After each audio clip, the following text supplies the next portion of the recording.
An arrogant Russian general mocked a silent tomb guard at Arlington. He demanded respect. He never expected the guard's silent reply would be a fallen Russian hero's dog tag, revealing a truth that humbled him. A thin veil of mist hung over Arlington National Cemetery, softening the edges of the white headstones that stretched in silent, orderly rows across the Virginia hills. The air was crisp, carrying the solemn weight of a nation's memory. At the heart of this sacred ground, the tomb of the unknown soldier gleamed, its white marble a beacon of profound sacrifice. Today, the usual quiet was replaced by the low murmur of an international delegation gathered for a memorial ceremony, a gesture of unity in a fractured world. Corporal Jake Carter stood at his post.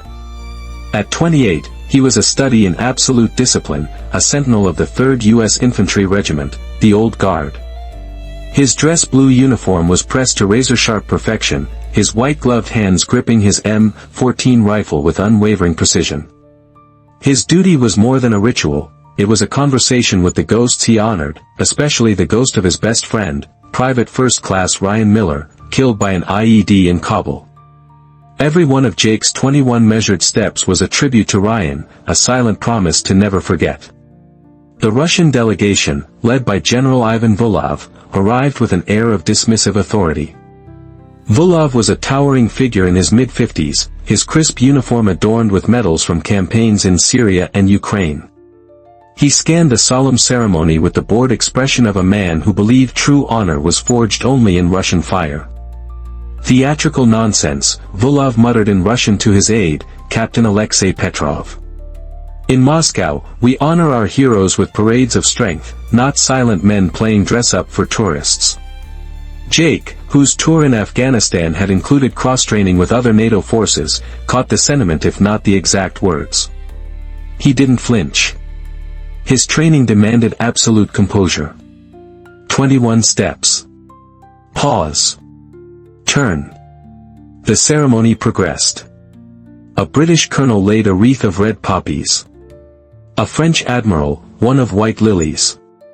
When the Russian delegation's turn came, General Vulov strode to the tomb with a deliberate swagger. He placed his wreath, but then, in a shocking breach of protocol, he pulled out his phone and snapped a selfie with the tomb, the flash cutting through the reverent mist. "Excuse me, General," a voice cut in, sharp but professional. It was Major Sarah Nguyen, a U.S. Army liaison officer. "Photography is not permitted in the restricted zone. Please step back." Vulov's lips curled into a dismissive smile. "In Russia, Major, we document our respects. This is a phone, not a grenade." He turned back to the tomb, his disdain palpable. This is a performance. Soldiers belong on battlefields, not posing for tourists." He rejoined his delegation, leaving Major Nguyen exchanging a tense glance with another American officer. The first crack in the day's solemnity had appeared. Later, as the crowd dispersed for a brief recess, Vulov approached the tomb again, holding a glass of water. He stood just outside the chain barrier, staring at Jake with open contempt, and deliberately set the glass upon the barrier itself, a small but deeply insulting violation. "Perhaps you can hold this for me," he taunted in English, "since standing still is your great talent." The small water glass sitting on the chain barrier was a declaration of war. It was a calculated act of contempt, a deliberate test of the Sentinel's discipline. The crowd, sensing the escalation, grew quiet again. Major Nguyen started forward, her face a mask of controlled fury, but the Russian ambassador, Elena Morov, a poised woman in her mid-40s, intercepted her with a subtle shake of her head, choosing to handle her own general first. But Vulov was fixated on Jake, enjoying the silent confrontation he had engineered. "In my army," Vulov continued, his voice rising, "a performance for those around him, a soldier who shows such disrespect would be sent to the front lines. But I suppose you have no front lines. Only this pretty stage." He then began to taunt Jake directly. "Tell me, little statue, are you even a real soldier? Or are you a trained dog, taught to march and stand still?" The insult, delivered with sneering confidence, was meant to be the final, private humiliation. For Jake, however, it was a key turning in a lock he had kept rusted shut for years. His mind, a fortress of disciplined focus, was suddenly breached by a memory so vivid it smelled of dust and cordite. The flashback was not to Ryan's death, but to a different kind of sacrifice in Syria, 2019. It was a joint operation, his Green Beret unit embedded with Russian Spetsnaz to clear an ISIS stronghold. The mission had gone sideways. A coordinated ambush had pinned them down in a crumbling marketplace. Jake had been separated from his team, wounded, and was about to be overrun. He remembered the distinct sound of a Russian PKM machine gun opening up, providing ferocious covering fire from an unexpected position. It was a Russian sergeant, a man he knew only as Mikhail. Later, in the chaotic aftermath, after they had repelled the attack, they had shared a canteen of water. Mikhail Ivanov was a man with kind eyes and a laugh that seemed out of place in a war zone. They had found a common language in shared risk. The final memory was the sharpest. A sniper's shot. A cry of pain. Not his. Mikhail had pushed him out of the way, taking the bullet that had been meant for Jake. As he lay dying, Mikhail had gripped Jake's arm, his own blood staining Jake's uniform. He'd pressed something small and metal into Jake's hand, his own dog tag. He'd whispered, "Remember us." Then his eyes had gone vacant. The flashback ended. Jake stood on the plaza at Arlington, the weight of that memory, the cold metal of that dog tag which he kept in a hidden pocket of his uniform, settling over him. Now, General Volov, a man who wore the same uniform as Mikhail, was mocking the very idea of honor that Mikhail had died for. In that moment, Jake's resolve crystallized. His duty was not just to the American unknowns in the tomb. It was to the memory of Sergeant Mikhail Ivanov. It was to the truth that courage and sacrifice wore many different uniforms. The general thought he was taunting an American soldier. He had no idea he was insulting a Russian hero's memory to the one man who was sworn to protect it. General Volov, emboldened by Jake's continued silence, made his final, most egregious move. Having failed to provoke a reaction with words, he decided to force one with action. He reached for the low chain barrier, his intent clear. He was going to step over it, retrieve the glass himself, and in doing so, physically violate the sacred ground to prove that protocol did not apply to him. The crowd gasped. Major Nguyen tensed, ready to signal the security team. Ambassador Morov moved to physically restrain the general. But for Jake, the moment of decision had arrived. His plan formed in a split second, a tactical assessment born of years of combat experience. Physical intervention was not an option. To lay hands on a foreign general would be a diplomatic catastrophe. Repeating the regulations in English would be useless, as Volov had already shown his contempt for them. He needed a different kind of weapon, one that would bypass Volov's arrogance and strike directly at his authority. His intelligence was his advantage. The dog tag in his pocket was his ammunition. His plan was to use a piece of shared, classified history as a tool of de-escalation. He would confront the general not as a guard enforcing a rule, but as a fellow combatant speaking a truth Volov could not deny. He knew the risks. Breaking the Sentinel's code of silence was an unforgivable sin within the old guard. Reaching into his uniform for a personal effect was unheard of. Acknowledging a classified joint operation, even obliquely, was a court-martial offense. But the honor of the tomb, and the memory of Mikhail Ivanov, demanded it. The potential dishonor to himself was a worthy price to pay to prevent the certain desecration that was about to occur. As Volov's polished shoe hovered over the chain, Jake broke formation. He took one precise, deliberate step forward, his movement still imbued with ceremonial grace, but now carrying a new, lethal purpose. He stopped directly in front of the barrier. The crowd held its breath. The Russian delegation froze. What was the silent guard about to do? Was he going to physically confront the general? Was he going to shout? The tension was unbearable. Jake stood before the general, his face a mask of pure, unadulterated discipline. He didn't speak. The time for words was over. His plan was one of silent, undeniable proof. He would show, not tell. With the entire plaza's attention fixed upon him, Jake performed his counterattack. It was a psychological operation executed with the slow, deliberate precision of a bomb disposal expert. He did not look at General Volov's face. He looked at the medals on the general's chest, a silent acknowledgement of his rank, before beginning his maneuver. His white-gloved right hand moved, not towards his rifle, but in a slow, reverent arc toward the inner pocket of his dress blue tunic.